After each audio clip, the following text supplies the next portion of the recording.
This interview you sent over with Dr. Joe Dispenza and Jay Shetty really caught my attention, This whole idea of rewiring our brains for success, I gotta admit, it almost sounds too good to be true. Yeah, it's easy to be skeptical, right? But the thing is, it's not some mystical concept. It's actually rooted in neuroscience. Dr. Dispenza's work really digs into how our thoughts, and I mean literally, shape our reality. Okay, so help me understand how that actually works. I get that our thoughts are powerful, but are we really talking about rewiring the physical structure of our brains? Yeah, that's exactly what we're talking about. Every single time you have a thought, it's like a pathway lights up in your brain. Yeah. The more you think that thought, the more ingrained that pathway becomes.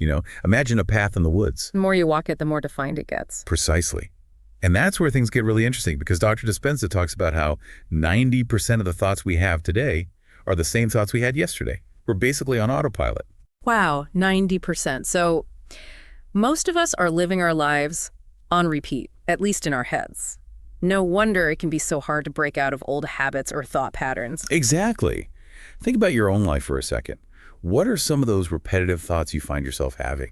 Maybe it's, I'm not good enough, or I can never afford that, or even just, I'm so stressed. Those thoughts, if we're not careful, they can really become self-fulfilling prophecies. Because our brains are wired to believe what we tell them most often. Exactly. Those ingrained neural pathways, they can lead to automatic behaviors, habits, and even how we perceive the world around us. It's like we're wearing a pair of glasses that are tinted by our most frequent thoughts, and those thoughts, they become our reality. Okay, that makes sense, but it's also a little daunting, right? Like, if our brains are so hardwired based on past experiences, how do we actually change those deeply ingrained patterns? And that is where the rewiring comes in.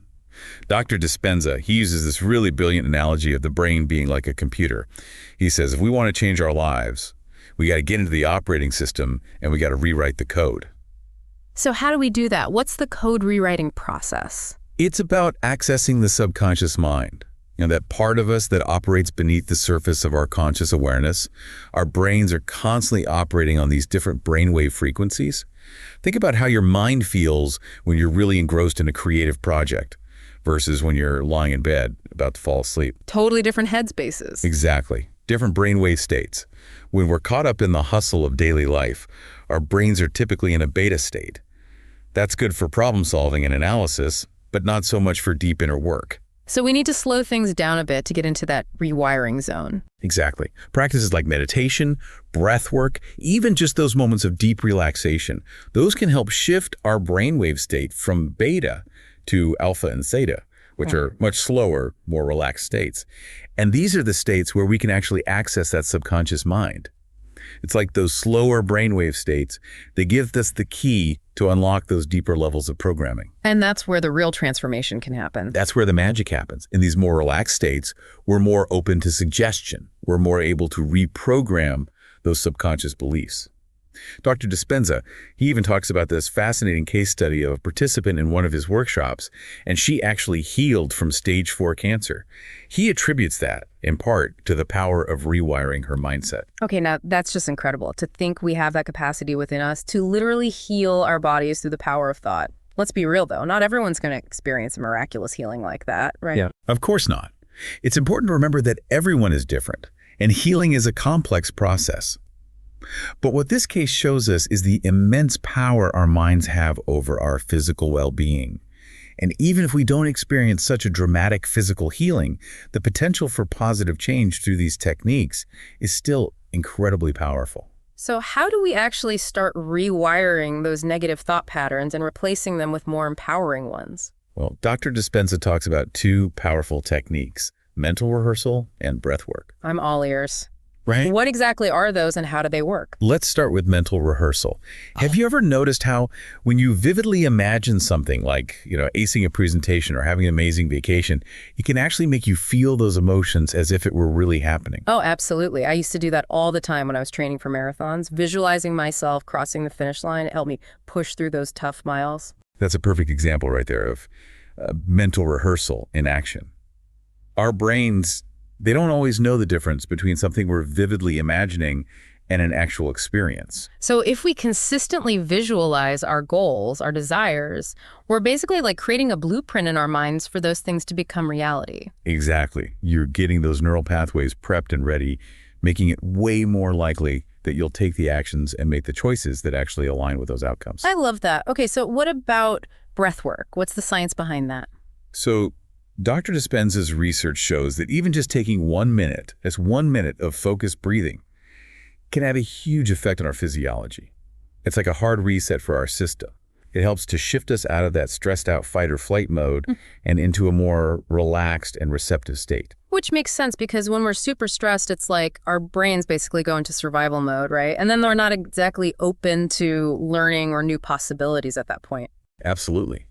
When we're stuck in that fight or flight response, our brains are just flooded with cortisol and adrenaline, which, that's good for dealing with immediate threats, but not so helpful for long-term well-being or personal growth. Breathwork helps to calm the nervous system down, reduce those stress hormones, and bring the body back into balance. So it's like hitting the reset button on our whole internal system. Precisely. And this is where I think Jay Shetty's background in wisdom traditions really complements the neuroscience. He talks about how these ancient practices like meditation and breathwork, they aren't just about feeling good, it's about creating coherence between the heart and the brain.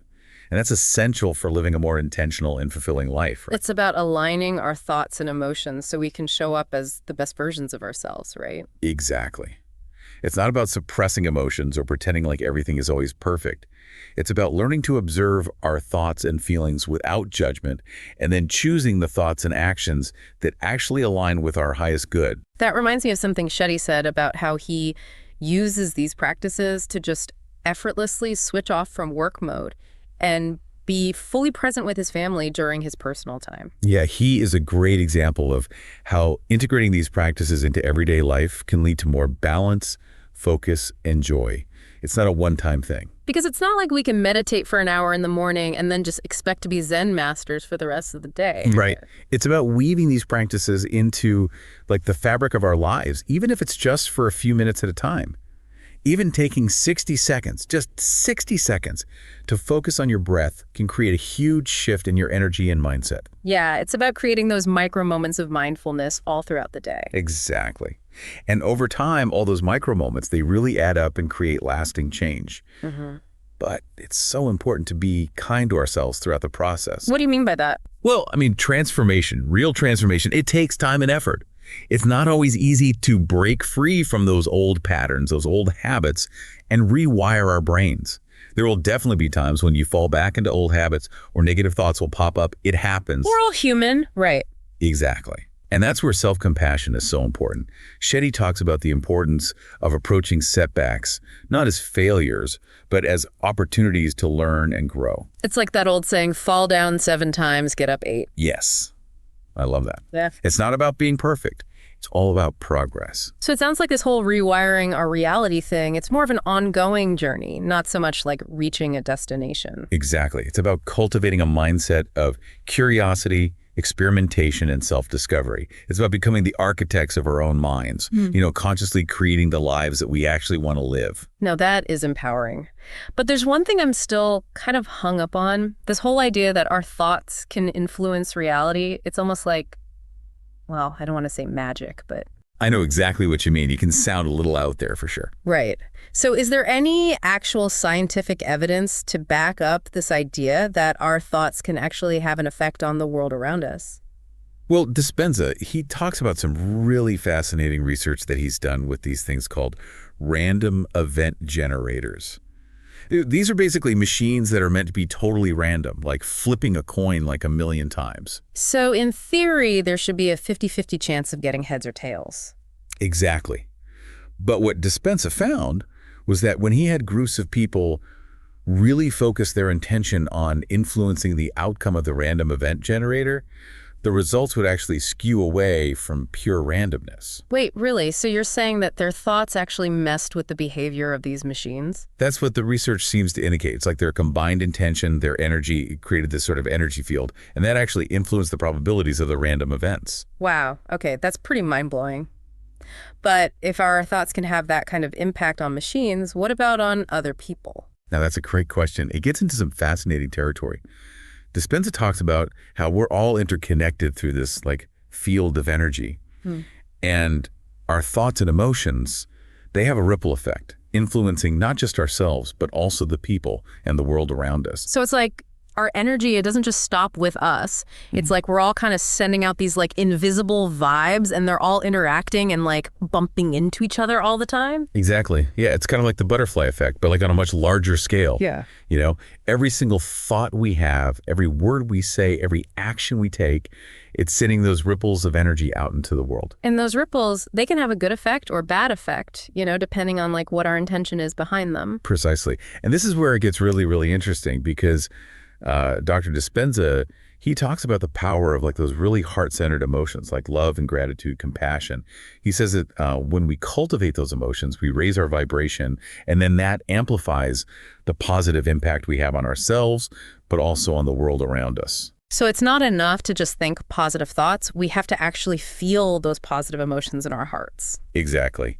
Our emotions, they're like the fuel that amplifies our thoughts, right? Yeah. And when we can really tap into those high-frequency emotions, like love and gratitude, we become like magnets, and we attract more of those experiences into our lives. That's beautiful. It makes you realize just how connected we all are and how much power we actually have to make a positive difference, both in our own lives and in the world. Absolutely. And it all starts with awareness, right? Once we understand how much our thoughts and our emotions are shaping our reality, then we can start to make those conscious choices that support not only our own well-being, but the well-being of everybody else. This whole deep dive has been so eye-opening. It's given me so much to think about. More importantly, it's given me stuff to actually put into practice. I love how both Dispenza and Shetty, they bring together the science of neuroplasticity with the wisdom of all those ancient practices. It feels like a really potent recipe for transformation. I completely agree. It's this beautiful blend of cutting-edge science and like timeless wisdom. You know what? There was one little detail that Dispenza mentioned that really stuck with me. He was talking about how the energy of a heart-centered community, it actually had an effect on those random event generators, remember? Making the random, well, less random. And it got me thinking, what if that power of like collective intention, of a whole bunch of minds all focused on one goal, what if it goes even further than we can even measure right now? That's a really interesting question. Yeah. I mean, could we actually like influence global events, shift collective consciousness? Could we even heal the planet with the power of our combined intention? It's definitely something to think about, right? If our own individual thoughts and emotions have the ability to shape our own personal realities, imagine what could happen when we all come together and consciously unite our intentions towards something bigger than ourselves. And that brings us right back to the idea of those heart-centered emotions. Imagine what the world would be like if we all made a commitment to cultivating more love, more compassion, more understanding in our lives. Now, that is a powerful thought to leave us with. This deep dive has been truly incredible. It's given us all a lot to ponder and hopefully inspired some positive change, not just in our own lives, but maybe even beyond. Keep exploring, keep questioning, and keep diving deep, everyone.